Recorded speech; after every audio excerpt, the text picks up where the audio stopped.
भगवान शिव को सनातन संस्कृति देवों के देव महादेव कहा जाता है। इसके अलावा हिंदू धर्म को मानने वाले उन्हें भगवान शंकर भी कहते हैं।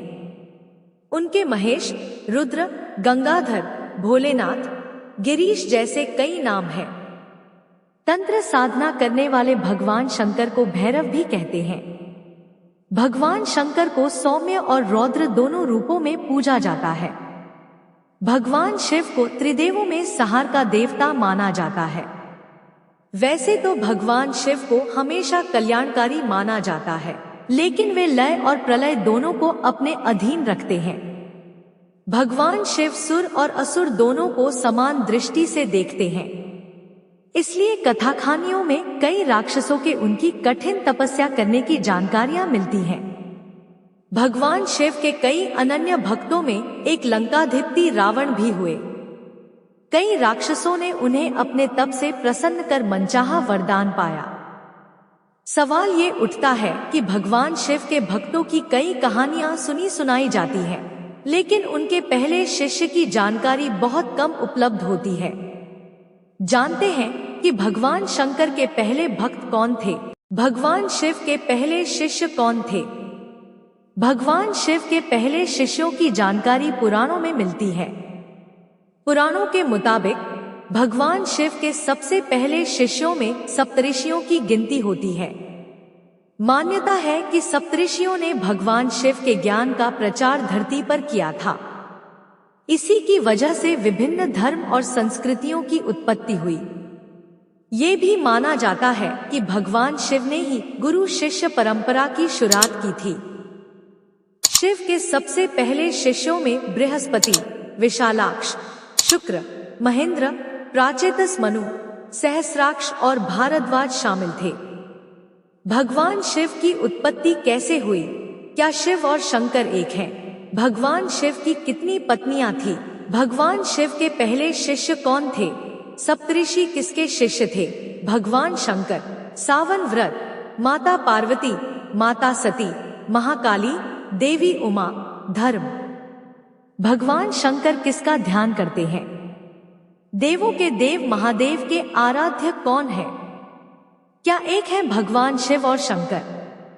ज्यादातर सनातन परंपरा के अनुयायी शिव और शंकर को एक ही मानते हैं।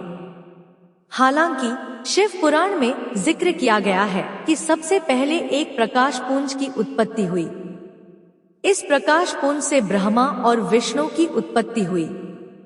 जब ब्रह्मा जी ने पूछा कि आप कौन हैं, तो पुंज से आवाज आई कि मैं शिव हूँ। इस पर ब्रह्मा जी ने प्रकाश पुंज से साकार रूप लेने को कहा। फिर उस प्रकाश पुंज से शंकर की उत्पत्ति हुई।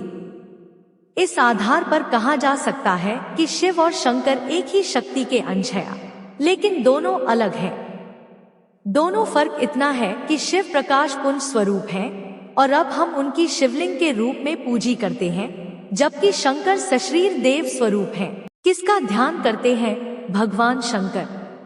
कुछ पुराणों में भगवान शंकर को शिव इसलिए कहते हैं क्योंकि वे निराकार शिव के समान है। निराकार शिव को ही शिवलिंग के रूप में पूजा जाता है। ज्यादातर जगहों पर भगवान शंकर को योगी के रूप में दिखाया जाता है। कई जगह देखा जाता है कि भगवान शंकर खुद आंखें बंद किए ध्यान मुद्रा में बैठे हैं। कभी सोचा है कि आखिर देवाधिदेव महादेव किसका ध्यान कर रहे हैं? तो इसको लेकर अलग अलग कथाएं हैं। रामचरितमानस में भगवान शिव और श्री राम को एक दूसरे का उपासक बताया गया है।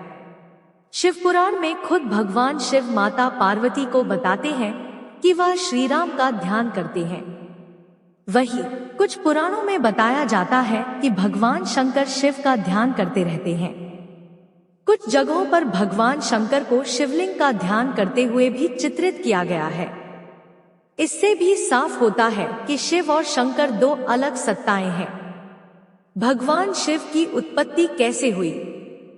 मान्यता है कि भगवान शिव स्वयंभू हैं, यानी खुद ही प्रकट हुए हैं, लेकिन पुराणों में उनकी उत्पत्ति का विवरण मिलता है। विष्णु पुराण के अनुसार जहां भगवान विष्णु ब्रह्मा जी की नाभि से उत्पन्न हुए थे, वहीं भगवान शिव विष्णु जी के माथे के तेज से उत्पन्न हुए। विष्णु पुराण के मुताबिक माथे के तेज से उत्पन्न होने के कारण ही शिव शंभु हमेशा योग मुद्रा में रहते हैं। वहीं भगवान शिव से एक और मान्यता जुड़ी है कि नंदी और महाकाल भगवान शंकर के द्वारपाल हैं और रुद्र देवता शंकर की पंचायत के सदस्य हैं। भगवान शिव की उत्पत्ति कैसे हुई? क्या शिव और शंकर एक हैं? भगवान शिव की कितनी पत्नियां थीं? भगवान शिव के पहले शिष्य कौन थे? सप्तऋषि किसके शिष्य थे? भगवान शंकर, सावन व्रत, माता पार्वती, माता सती, महाकाली, देवी उमा, धर्म। माता पार्वती के अलावा भगवान शिव ने आदिशक्ति के 3 और स्वरूपों से भी विवाह किया था। शिवजी की कितनी पत्नियां हुई? ज्यादातर जगहों पर भगवान शिव की 2 पत्नियों का ही उल्लेख मिलता है। इनमें पहली देवी सती और दूसरी माता पार्वती। वहीं अगर हिंदू पौराणिक कथाओं की माने तो महादेव ने 1-2 नहीं बल्कि 4 विवाह किए थे। उनके सभी विवाह आदिशक्ति से ही हुए थे। भगवान शिव का पहला विवाह माता सती के साथ हुआ। वह प्रजापति दक्ष की बेटी थी। माता सती के पिता ने जब भगवान शिव का अपमान किया तो उन्होंने यज्ञकुंड में खुद को भस्म कर अपने प्राणों की आहुति दे दी। इसके बाद उन्होंने हिमालय की बेटी पार्वती के रूप में जन्म लिया। माता पार्वती के रूप में आदिशक्ति ने भगवान शिव से दूसरा विवाह किया।